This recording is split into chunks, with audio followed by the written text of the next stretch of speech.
All right, so we should be live, and well, obviously we're live, and I just got to make sure these malfunctions are not still going on, and it says I'm live. Let's see if I'm actually live. Yeah. All right, perfect. Now we got all that stuff out of the way. Let's rock and roll. Let's talk about negotiating and what that means. Let's talk about sales, what that means. Let's talk about why the two are connected and why you really need to have both, right? So first of all, let's just talk about the sales portion of it. Now, a lot of you have heard me discuss many things about sales.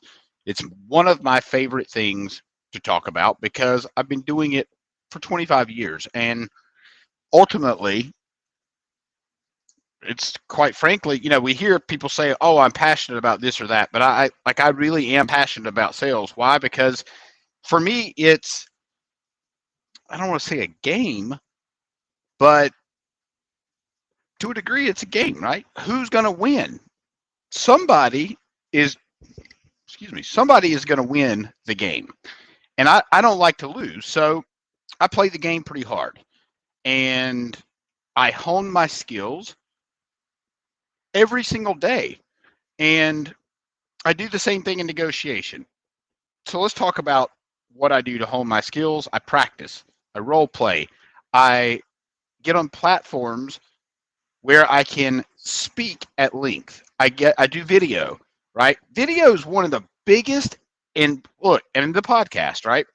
So all of these platforms are areas where you can be absolutely phenomenal if you put forth the effort and get out of your comfort zone. So the reason most people fail in sales itself is because it's fear, really. And quite frankly, it also has to do with lack of self-confidence, lack of believing in yourself, which I guess is kind of the same thing. So let's get into the negotiating side of it. So the reason I enjoy negotiation is because negotiation is an art form. And you may think that you might be thinking salespeople are slimy. You also might be thinking that negotiation is just a way to win, and that's not necessarily true. Negotiation is you're leaving the customer. Well, actually, fill in the blank. Could be my wife, could be your wife, could be your husband, could be your kid. It could be anybody. If you ever had to convince somebody to come to your side of the table, that's a negotiation. So, and you might be thinking, well, you may not be thinking it now, but you might have been thinking a moment ago, I've never negotiated anything in my life. That's definitely not true. In fact, I would challenge you to say that you negotiate with somebody every single day. Here's the kicker. Now, you're not going to like this one, but I'm going to tell you anyway. You negotiate with yourself every single day. You negotiate whether you're going to hit the snooze button in the morning. You negotiate with yourself whether you're going to eat that donut when you get to work. You negotiate with yourself whether you're going to go to bed on time or feel like shit the next day. You negotiate with yourself on many different things, right? But I'll have you think for a second. If you're negotiating with yourself, then you got to think about, well, what am I negotiating? Because I'll tell you, if you set a rule for yourself, for example, when I go out and run, which I do several days a week, I do it for 4 hours. 4 hours. That'd be a lot of time. But for 4 miles. And the reason, and I never just go 4 miles, I always go a little bit more than that because I always want to be a little bit better that day than I was the day before. And so I'll just tell you a quick story.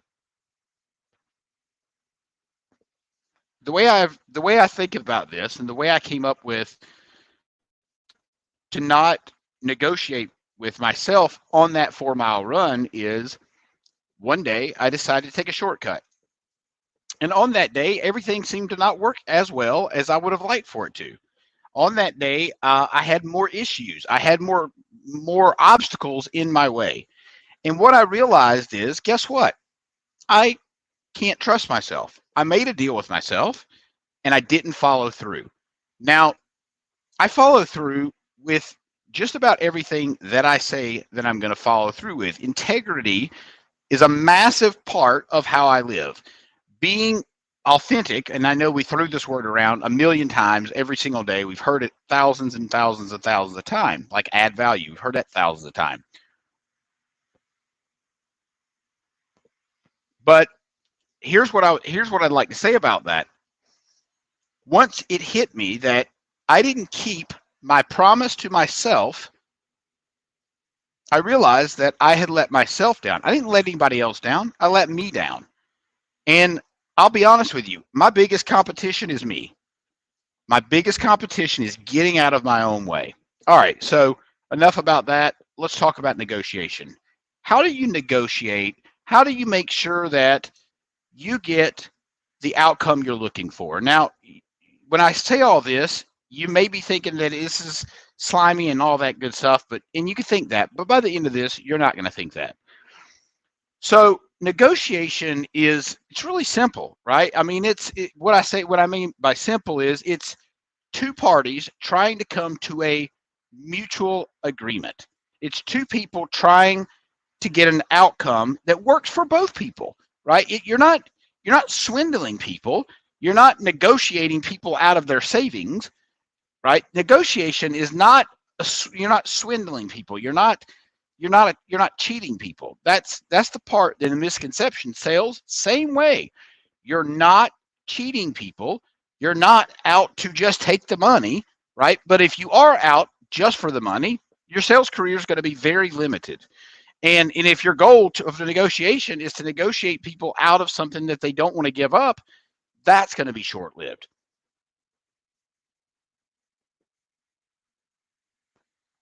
And so I want you to really think about that and think about what your intention is. Think about what your motive is for the negotiation, for the sale. It should be that I want to leave the other person better than how I found them, and I want to help myself. There is zero wrong with helping yourself. There's zero wrong with doing something that benefits you as a human being. There's nothing wrong with you doing something that benefits you and the other person. In fact, it's almost irresponsible for you not to do it that way. And that's my opinion, and that's what I live by personally. Now, do I drop the ball from time to time? Of course, everybody does. But I don't do it intentionally. I don't intentionally just not answer a call, or I don't intentionally just not return an email. In fact, I'm ADD, so if anything, that could be a factor. So negotiation, how do you lead somebody to the result that you're looking for or that you want, opposed to let's just call it your prospect? How do you lead them to the answer you want opposed to the answer they want? Lots of times prospects believe they need a certain thing. Maybe they think they need sales training, and that's why they're talking to me. But the reality is, when you ask great questions, when you find out what the real need is, lots of times it doesn't have anything to do with actually the sale. It has everything to do with the leader, or it has everything to do with the team, or hell, sometimes it has something to do with both of those things.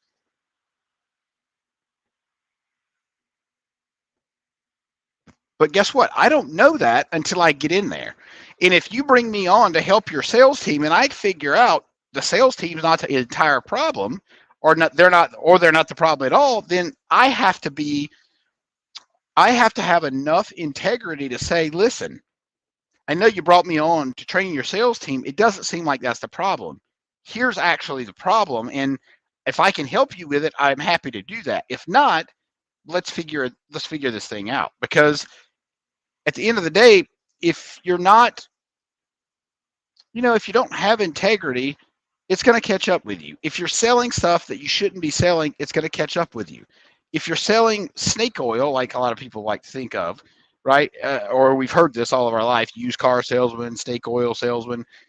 It's just not really the case anymore. So in terms of negotiation, here's one of the things, and I learned this from Chris Voss, and I love Chris Voss, and if you know who that is, then you're going to know exactly what I'm talking about. But negotiation is asking the right question. And I love his program, and I incorporate some of this in my stuff because it works. And that's asking a no-oriented question. Let me explain what I mean. Is it a ridiculous idea that on a Sunday afternoon, I'd be sitting here doing a video for you about sales and negotiation? Well, no, Corey, that's not a ridiculous idea. You're right here in front of me. You're doing it, right? So the no is what I'm looking for. Why? We've heard for years, you want to get a yes. And by default, we are literally programmed to get a yes. It is so hard, to be honest with you, to ask a no-oriented question because we are addicted to getting yes. And look, here's how you can tell. Like, just think about the questions you ask. You're always trying to get a yes, typically. Especially if you're in sales, right? We want to get the appointment. We want to get the booking. We want to get the sale. We want to get the money. We want to get. But would it make sense, or would it be a ridiculous idea that I want everybody to win, right? I don't mean a win-win situation, because there's not really a win-win situation, and there's not a fair situation always, and there's not always a meet me halfway. Here's an example. If my wife says to me, hey, I'd like for you to wear a pair of black shoes tonight. And I said, yeah, I have the brown ones picked out. I'm going with the brown ones. And she's like, you know what, dude? Meet me halfway. And I said, okay, I'll meet you halfway. So where does that leave me? That leaves me with a brown shoe and a black shoe. Nobody needs or wants to show up to a sales meeting with two different colored shoes, because you wanted to be fair, because you wanted to meet the other side. In this scenario, would be my wife. I wanted to meet her in the middle. And the reality is, this is not a good plan. It's not a good plan, and the outcome sucks. And so I'd have you think about that for a second. Don't try to meet somebody halfway. Don't try to look. If your job is to close the sale, if your job is to give the customer what they want and what they need, that's what you should do. But there's no meet me halfway stuff. Like, it's either you roll with what I have to say and you hire me for that reason, and we have that conversation before you hire me, or we don't work together, right? There's no reason to hire a coach or consultant and then tell them what to do. You're hiring me because I have the expertise to take you where you want to go. And you've been struggling from where you are currently. And I'm the bridge between those two. I help you bridge the gap between where you are and where you want to go. Typically, that is around revenue growth, right?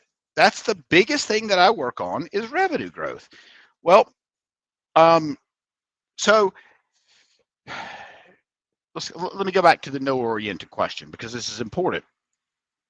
What if I said to you, and I want you to think about this if you're watching this video, I want you to think about, would you be against me doing a video at almost 3 o'clock on a Sunday afternoon? The answer is no. You wouldn't be against that, because why would you be against that? Now, here's the kicker. When you say no, it gives you the illusion, the power, that you can say no again, right? Now, if I lock you into a yes, that also makes you feel trapped, because you're thinking, what did I just commit to? Did I just commit to spending time with this person when I don't want to? Do I even know what I committed to? These are all the things that are going through the minds of the people that you're talking to. And I would also challenge you to think, how many times have you said yes to a situation and you had absolutely no intention on doing that thing? By the way, if you see the little ticker, that is my Objection Crusher cheat sheet. If you go there, you can download it and it doesn't cost you a red cent. So, shameless plug. Actually, I'm not even ashamed of that plug because it's a killer worksheet and you should use it. So, um, you want to ask great no-oriented questions because, again, it relaxes the other side and it relaxes you, right? Because it doesn't seem like you're trying to drive to close the sale, because really you shouldn't be having to close the sale. You should be able to provide the value that leads that person to the answer you want them to have. And you do that ever how you want. And the only reason that you need to do that is because you believe that person can benefit. They can grow using your product or service. Maybe it does increase their revenue. Maybe you're a power washer and you clean driveways, and the solution is I feel better when I drive into my driveway and it's clean. Maybe you're a roofer, and maybe I get satisfaction when I look at my roof and it's brand new. We just put a roof on last year. That's why that was on my mind. So here's the deal. Most people, I've come to find out, don't really know that much about sales, and most people sure as hell don't know about negotiation. And so I think a lot of people believe that negotiation is haggling or bargaining, and it's not. It's very, very, very different. Bargaining is, for example, if I say to you, I want to buy this thing, let's just say I want to spend $100 on an item, call it whatever, right? This hat. I want to spend $100 on the hat. You have the hat and I want it, right? So what I would do is I would offer you $65. Now, you might be thinking that's a ridiculously low offer, Corey. What makes you think you're going to get that hat when it was priced at $150, which I left out a moment ago? But let's just say the hat's listed at $150. I only want to spend $100 on it, so I offer you $65. Now, the point here is I offer you a ridiculously low number, knowing you're not going to take that number. And then you go incrementally up until you hit your threshold. And once you've hit your threshold, it doesn't matter. That is your threshold. That's the point where you decide this is not going to work for me. I'm not going to pay $1 over $100. So all right, so I'll break this down for you. So if it's $100 and that's the fee I want to pay, or less, of course, and I come in at $65, you're going to say, get out of here, dude. But before I do that, I'm going to say to you, I got a price in mind. But I don't want to upset you with what I'm going to say, so I'm afraid to say it. And they say, no, come on, tell me. I'm really nervous you're going to be upset with me, and I don't want that. I don't want you to be upset with me. And they're practically, at this point, they should be begging you for the answer, right?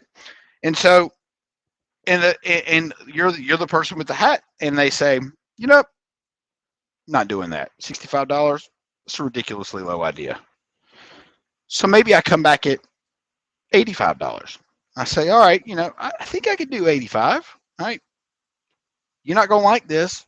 That's how it started out. You're not going to like this price. You're just not going to like it. I've already given you one low price. I'm afraid you're going to be upset if I tell you another low price. No, I'm not going to be upset. Just tell me the damn price. $85.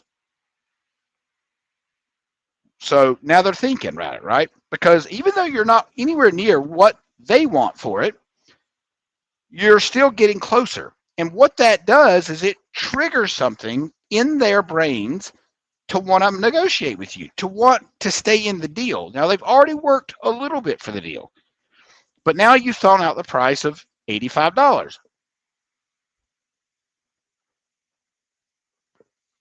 And maybe they say, you know, I just can't do. Maybe they come back and say, I can do $100. No, I can do $125. And I say, well, that's really generous of you, and I really appreciate you doing that. And I know you've worked really hard for this. I just can't do that. How am I supposed to do that? And so what that does is get some thinking, right? And you don't want to keep talking after that. Just say, you know, I can't do that. I can't do that price. It's just too much. And so you go through the whole thing again, right? You go through the whole rigmarole again, and you say, all right, you know, I've got to, you know, I got to do some math. Let me, got a pen? Let me borrow a pen. And you start scratching down the numbers on the piece of paper. You don't actually have to scratch down the numbers, but if you do scratch down the numbers or don't, whatever, it doesn't matter. And then you come back with the next price, $95. And they're like, yeah, you know, 105. You're like, man, do you want the shirt off my back here? Do you want, what can I give you? I'm out of money. I've done the calculations. I've checked with people. I'm out of money. So, but I'll give you the shirt off my back. Do you want the shirt off my back? And they're probably going to say no. But again, now they're so far in the deal that they want to win the deal, even at a loss. And it may not be a loss, but from the $150, it's a loss. So the next number that you're going to throw out is $97.57. Now, you might be wondering why in the world the 57 cents makes a difference, but I'll tell you why. The 57 cents makes a difference because it shows that you're tapped out. It shows that you have no more money to offer, right? And that's actually when I would say the shirt off my back. It wasn't the previous one. I screwed that up a little bit. But the point is, you just want to lead the other side to the answer that you want, not the answer they want. And here's the thing I want you to really think about. You're going to give them more value than they paid for. If not, you shouldn't be in business. You know, it's not an even trade. So now this can be used with anything. It does not matter what it is. But I'm telling you, it's going to make your sales and negotiation career so much easier and so much smoother and so much more profitable. So I want you to think about that. If you have questions about this video, feel free to reach out to me. Remember, you can go to the thing going across the little ticker there, my web address, or the cheat sheet address, and you can download my one-page Objection Crusher cheat sheet. I would encourage you to use it if you do download it. The other thing is, look, if you want to reach out to me and ask me a question, feel free to do that. I also cover all of this in my Sales CEO Syndicate, which is my group coaching program. I would also encourage you to check that out. So, yeah, you guys have a great Sunday. I am going to sign off, and that is my little bit on sales and negotiation. This is something you need to understand. This is something that you want to learn because it's going to change the direction of your business. Later, guys.